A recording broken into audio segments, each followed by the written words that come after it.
Hi soulmates, you're welcome to my channel. My name is Tekla Ezugu, and in today's tutorial I'll be showing you how I was able to achieve this beautiful fabric flower.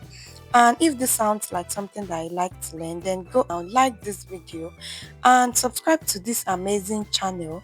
Remember to turn on your notification bell so that you, my precious one, will be the very first person to know any day and any time we upload new tutorial. So let's dive into the tutorial.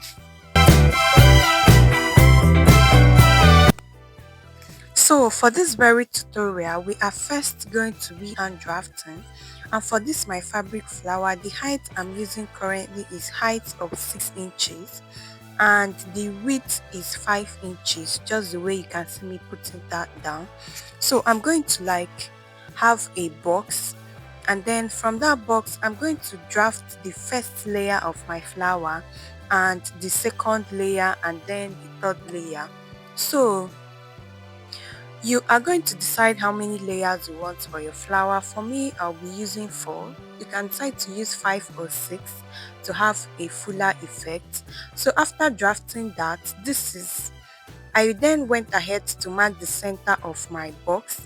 Like you can see, this is going to serve as a guideline that I'm going to use to draft my flower. And on the up part, I came out by 3/4 of an inch on both sides, right? So you come out by 3/4 of an inch. Then I now came down about 1/4 of inch on the side. So I'm going to do this on the left side, and then I am going to do it on the right side. So this is like the shape that we are trying to achieve on the screen right now.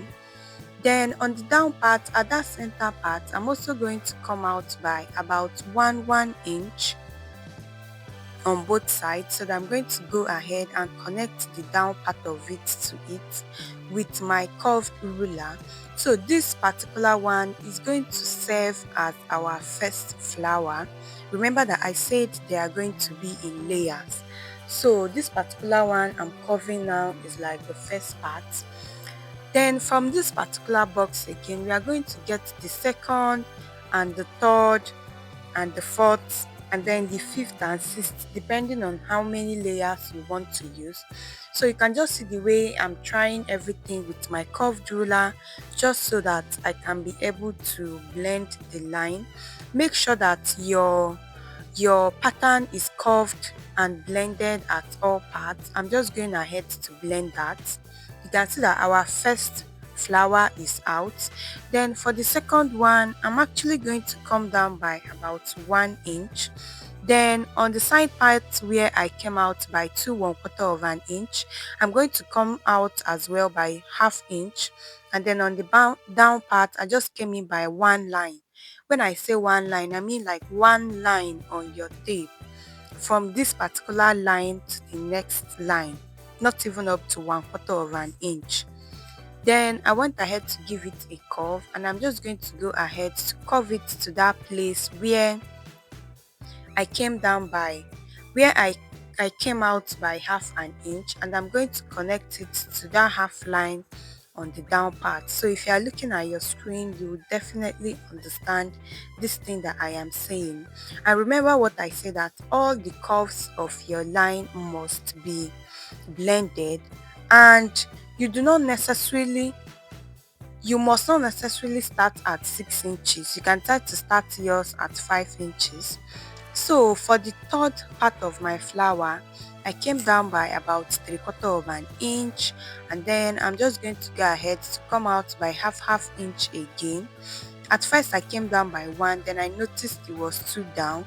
I now had to come down by 3/4 of an inch, and I'm going to go ahead to curve that out as well with my curved ruler. You can still use free hand to do this if you are good with free hand, but for me, I'm just using curved ruler to have an exact shape that I want. So guys, have you watched up to this point? Please like this video so that YouTube can get to suggest the video to other people, and this is a way of you contributing and supporting the channel so that the channel can be able to grow. So I'm now going to come down for my fourth side of my flower, which is going to be the smallest. You can try to come down by 5 times so that you can have 5 different flowers. But for me, this one I'm coming out or coming in by is actually going to be my last one. So I used about 4 different sizes of this petal flower. So you can actually use as many as you want. You can use 4, 5, 6. But for me, I only used 4. So I'm just trying to cover out the shape of the last one. And also notice that you must not use the shape that I am using. You must not use this measurement that I am using as well. You can even decide that yours will start at 5. Mine started at 6. It all depends on how big you want this flower to be, right? If you want it to be so big, you can use this. And also note that you can also use pleating to achieve this flower. You can literally do any flower shape that is okay by you or that you think is more achievable. But I am going to advise you to always use your pattern paper to get the exact shape before you cut on your fabric. So I'm going to go ahead to cut out this first one, right? So that we can now use it to cut on our fabric. And now part I'm cutting now is the first one. So how you are going to do it is that you cut out this one, then you now take out the one and then cut out the second one. So I did cut out about four pieces, and each of them is on fold, which is one for the fabric, one for the lining. And I was just using the same material to cut it out. Now at this point, please, you can decide to use 5 or 6 for your own. Then I'll now cut out that first one since we are already done with it, right? So that we can be able to get the second one. So I'll just do this on my fabric, and this is what I had.